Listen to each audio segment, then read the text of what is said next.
Bismillahirrahmanirrahim. Assalamualaikum warahmatullahi wabarakatuh. Waalaikumsalam warahmatullahi wabarakatuh. Bagaimana kabarnya adik-adik sekalian? Baik.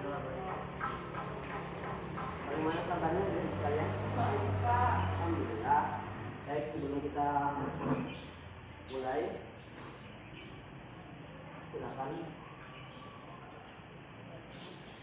untuk kemudian mendahului dengan berdoa. Afdal, silakan dimulai. Sebelum mulai pembelajaran ini, mari kita berdoa bersama-sama. Doa dimulai.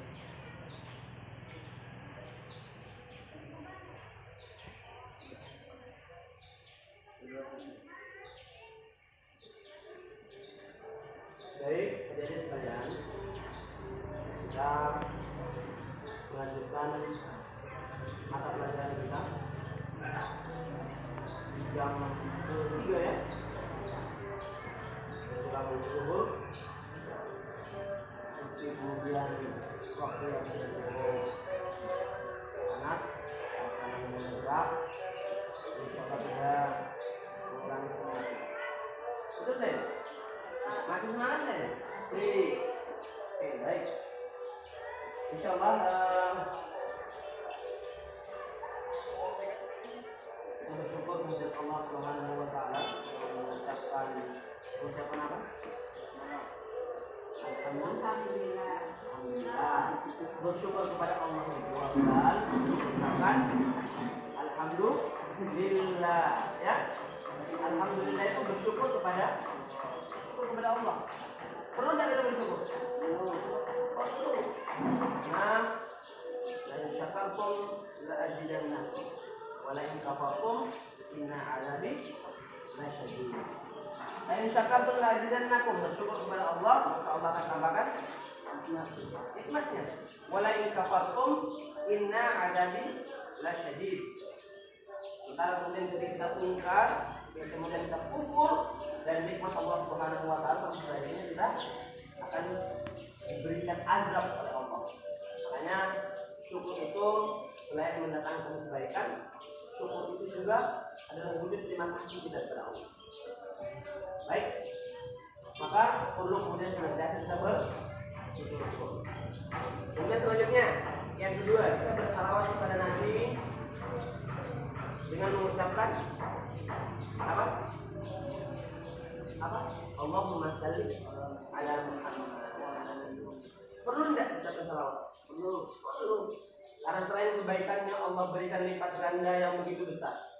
Orang yang bersalawat, bahkan Allah sendiri bersalawat, ternyata ada ancamannya juga. Bahwa orang yang paling pelit, orang yang paling pikir, orang yang paling bakhil, siapa mereka? Orang yang ketika mendengar nama Nabi SAW, namun mereka tidak bersalawat. Maka kita ucapkan Allahumma shalli ala Muhammad. Baik, adik-adik sekalian yang saya banggakan. Nah, kita akan belajar pada siang ini, yakni tentang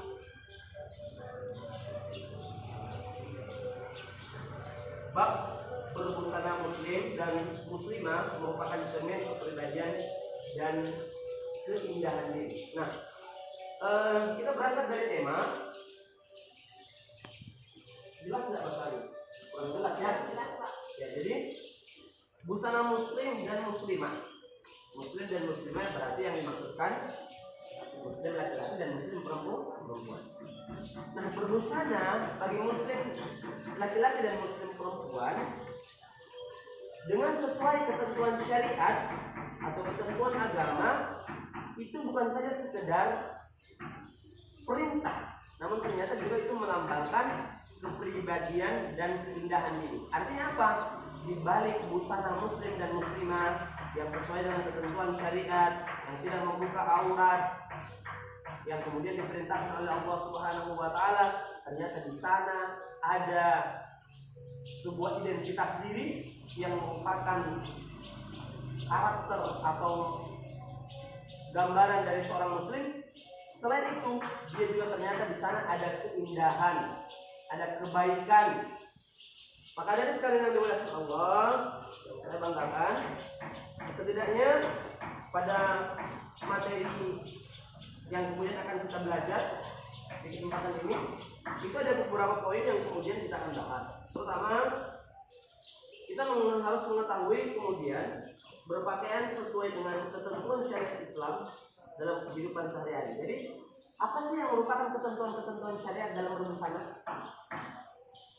Perintahnya seperti apa, larangannya seperti apa, ketentuan-ketentuannya seperti apa, itu yang kita akan bahas. Kemudian selanjutnya kita akan kemudian mencoba memahami pengertian aurat itu sendiri. Lalu kemudian kita juga akan memahami aurat dan batasan-batasannya, kemudian memahami dalil-dalil yang berkaitan menutup aurat, makna busana muslim dan muslimah, kemudian busana muslim menunjukkan perilaku atau karakter daripada muslim dan muslimah. Selanjutnya membiasakan perilaku busana muslim muslimah dalam kehidupan sehari-hari. Nah, itu bagannya ya. Jadi di bagannya artinya peta pembahasan yang kemudian akan menjadi konsen kita di kesempatan siang yang berbagai ini.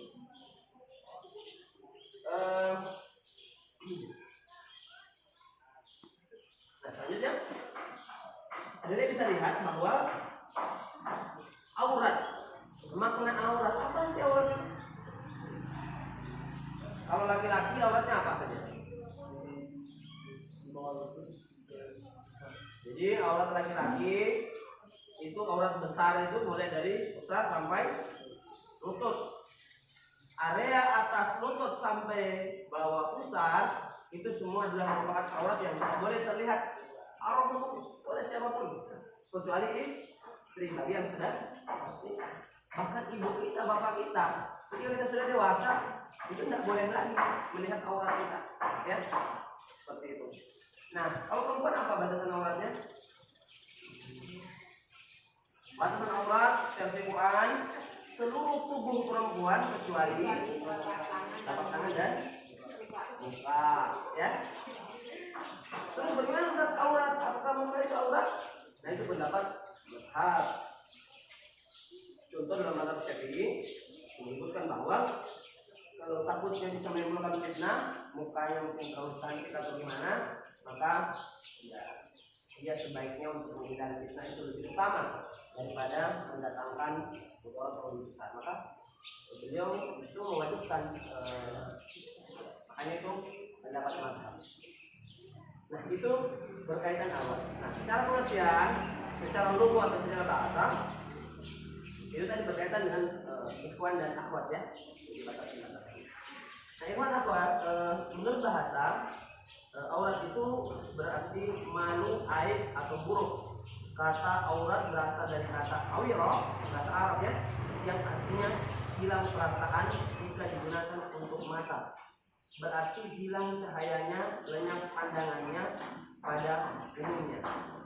Nah, itu secara lugah atau secara bahasa. Nah, sementara kemudian jilbab atau busana muslimah itu adalah sebuah pakaian yang melonggar untuk menutupi seluruh tubuh perempuan kecuali muka dan kedua telapak tangan. Dalam bahasa Arab, jilbab dikenal dengan istilah khinar, kerudung, hijab dan sebagainya. Nah, ada sekalian, dari dua pengertian menurut bahasa, pengertian dari aurat itu sendiri maupun pengertian dari jilbab atau busana itu sendiri, kita bisa memahami bahwa aurat itu adalah malu, aurat itu adalah aib. Maka semestinya lah sesuatu yang bisa mempermalukan diri, sesuatu yang bisa menghinakan diri itu untuk ditutupi. Siapa sih orang mau kemudian dipermalukan? Siapa sih orang yang kemudian mau dihinakan, mau aibnya ditampakkan? Kan tidak ada. Maka sudah menjadi sesuatu yang fitrah atau sesuatu yang logik ketika kemudian segala sesuatu yang bisa merendahkan martabat manusia untuk ditutup. Maka ketika hari ini kita menemukan sebuah fenomena di mana orang-orang lagi tidak memperdulikan auratnya, padahal yang demikian itu tentunya bisa merendahkan martabat manusia, maka timbul pertanyaan, apa yang salah dengan fenomena hari ini? Makanya penting kita mempelajari ini. Agar apa? Kemudian mungkin boleh jadi orang yang tidak melaksanakan perintah syariat ini karena dia tidak memahami, karena faktor kebodohan, faktor kejahilan.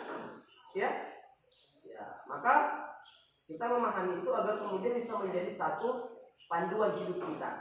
Agar tentunya kemudian menjadi, ya karena ini bagian dari perintah Allah. Ini bagian dari perintah Allah. Itu secara makna maupun makna aurat maupun secara makna hijab atau busana muslim. Selanjutnya kita lihat sandaran dalilnya. Ya, artinya kan segala sesuatu hukum itu harus memiliki sandaran dalil. Karena hukum asal ibadah itu adalah haram, ya. Kecuali ada perintah yang memerintahkannya. Nah, sama juga dengan hukum asal perbuatan manusia. Hukum asal perbuatan manusia itu adalah hukumnya apa? Hukum asal terikat pada hukum syariat. Nah, dan ternyata busana muslim ini menutup aurat itu memiliki ketentuan syariat yang begitu detail di dalam Al-Quran maupun hadis Nabi Sallallahu Alaihi Wasallam. Nah, Anda bisa lihat tulisannya mungkin agak kecil ya.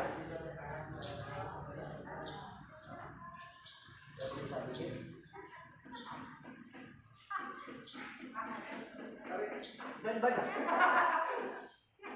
Nampak ya? Ya, di surah An-Nur ayat surah 24 dan 31,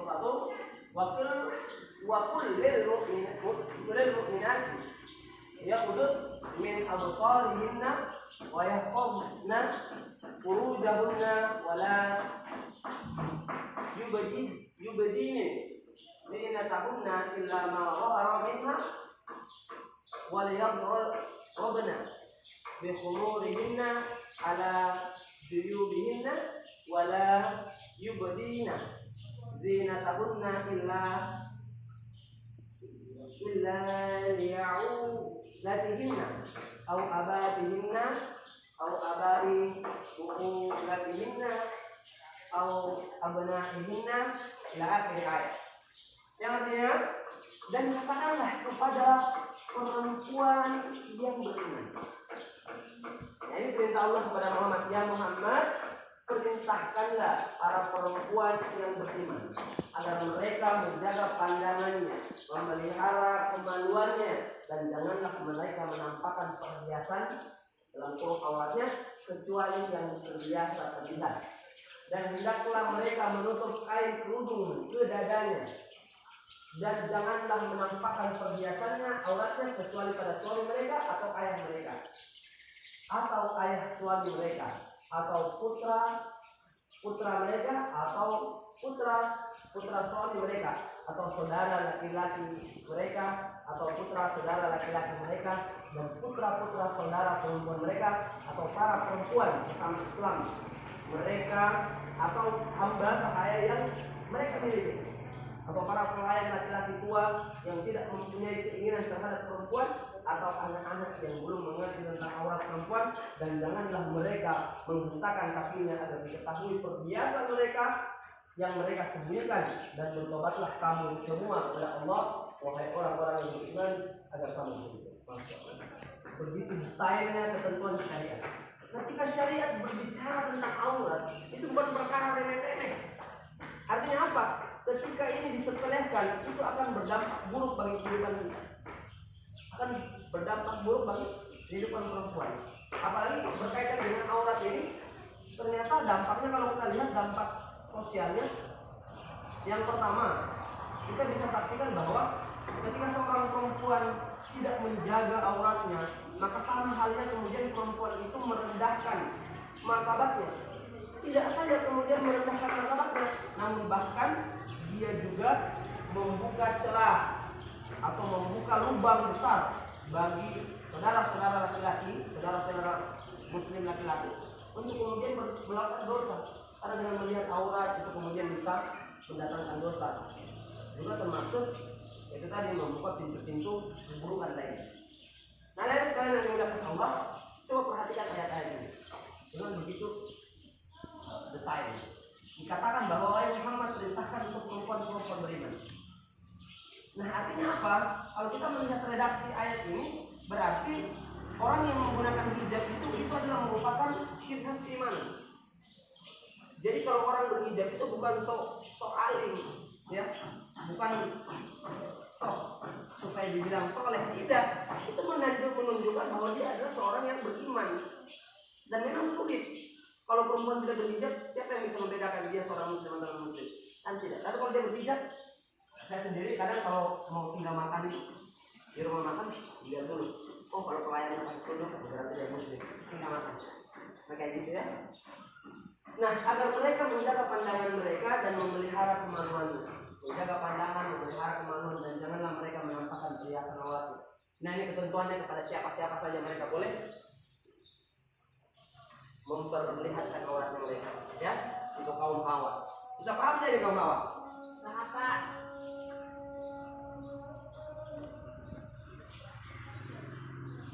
Nah, ya. Nah, busana muslim juga mengenakan busana yang sesuai dengan syariat Islam bertujuan agar manusia terjaga kehormatannya. Agar ajaran Islam tidak bermaksud untuk membatasi atau mempersulit jerak langkah utama, akan tetapi aturan syariat tersebut manusia terhindar dari berbagai kemungkinan yang akan mendatangkan bencana dan mudarat. Ini yang saya maksud tadi, ya. Ini yang saya maksud tadi, bahwa dengan menggunakan busana muslim atau sesuai dengan ketentuan syariat, itu justru akan mengangkat derajat kita, bukan menghinakan kita. Maka busana muslim itu selain kemudian bisa mencegah terjadinya perzinahan, zina mata dan lain sebagainya, di sisi lain juga adalah kemudian menjaga perempuan itu agar tetap terhormat dan mulia, ya.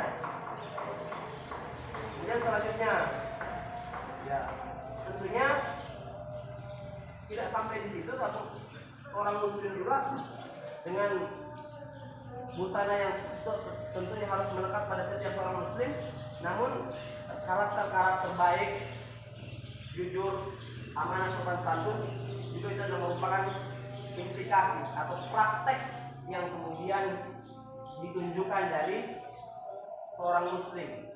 Maka dengan itu tentunya seorang muslim itu adalah mereka yang muslim yang betul-betul beriman, adalah mereka yang tetap kemudian melakukan ketentuan-ketentuan itu, baik secara aturan dalam hal berpakaian maupun dalam berakhlak. Bisa dipahami kira-kira? Ya. Ada yang mau ditanyakan? Ada yang mau diskusikan? Boleh enggak? Boleh Pak? Boleh enggak Pak? Kalau kita memperlihatkan aurat kita tapi sesama perempuan tapi dia non muslim. Ayo. Jawabannya tidak, Bu. Cuma sesama muslim boleh ya. Nah, kalau sesama laki-laki, boleh enggak? Enggak boleh. Aurat kalau sama laki-laki enggak boleh. Aurat besar kita tidak boleh. Mulai dari bawah besar sampai itu. Kalau perempuan sama saudaranya atau sama bapaknya. Ya. Batasannya apa? Pergelangan tangan ke bawah, cuma tempat-tempatnya perhiasan. Leher ini boleh, dari sini ke bawah tidak boleh, dari lutut ke atas dia tidak boleh. Ya, ini tempat batasannya ya untuk perempuan. Selebihnya itu yang termasuk aurat besar dan tidak boleh satupun yang lihat dilakukan pasangan kita. Kalau laki-laki antara perempuan suami istri itu tidak ada batasan aurat. Bahkan kalau orang meninggal bisa dimandikan oleh pasangannya. Saya kira itu, kalau tidak ada pertanyaan, semoga bisa dipahami. Wassalamualaikum warahmatullahi wabarakatuh. Wassalamualaikum warahmatullahi wabarakatuh. Waalaikumsalam.